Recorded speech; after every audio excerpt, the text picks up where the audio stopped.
Hi, this is Big Jim. We're working on the name plate, name plaque. And so I put some Scotch tape on I put structural putty in the grooves, filled as much as I could. I'm almost completely out of structural putty. I think one more can would do it. And then I've got these supports in here just to be able to spread the pressure and compression against the transom so that it's an even pressure across. I had a problem with these silly stainless steel screws. I've always had problems with stainless steel. People tell me that stainless steel is strong. I don't agree with that. I've stripped out so many screws over the years because if your tip isn't exactly the right size, and you put a little too much pressure on it, these electric screwdrivers can put a ton of pressure on your screw heads and it just strips them right out. And then the other part of that was, in this particular case, I did that and then the screw fused into the fiberglass. I mean, it literally would not come out. I tried everything I could to get that screw out. It just, for whatever reason, that screw is now part of the fiberglass and I can't get it out of there. So I drilled a new hole about a ½ an inch down on both sides. I'm hoping that my sign is level.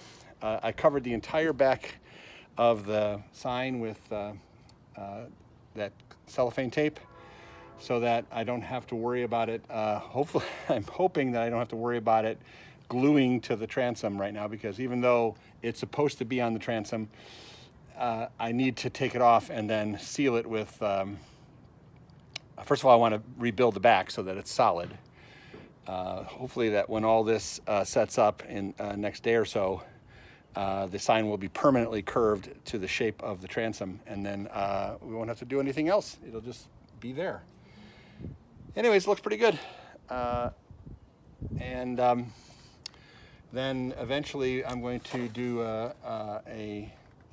some compound on the stern here to get this gloss black and nice and shiny, mirror shiny. And I think we're going to have a really good looking boat this year. And then up here, I've been working on some trim.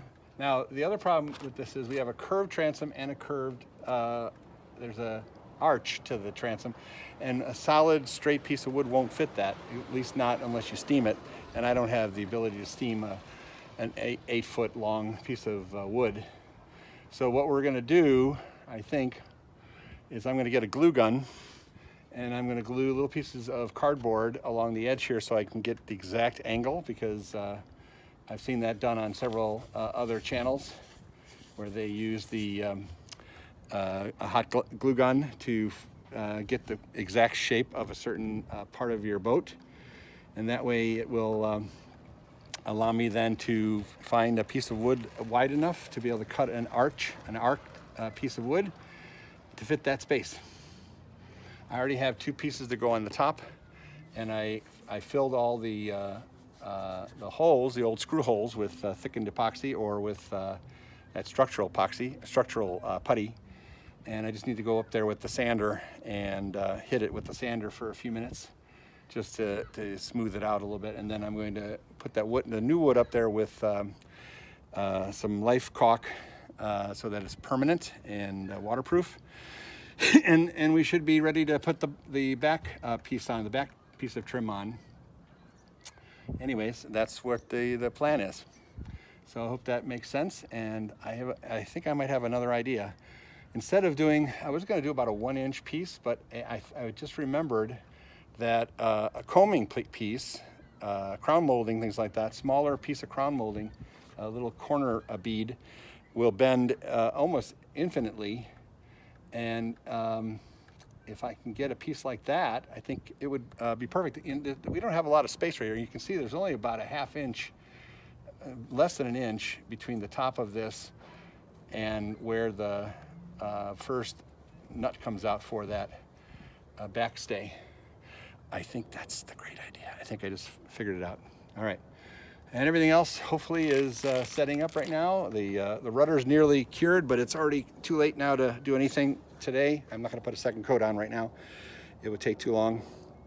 So I'm going to let it go until Monday, be able to come back and do a second coat of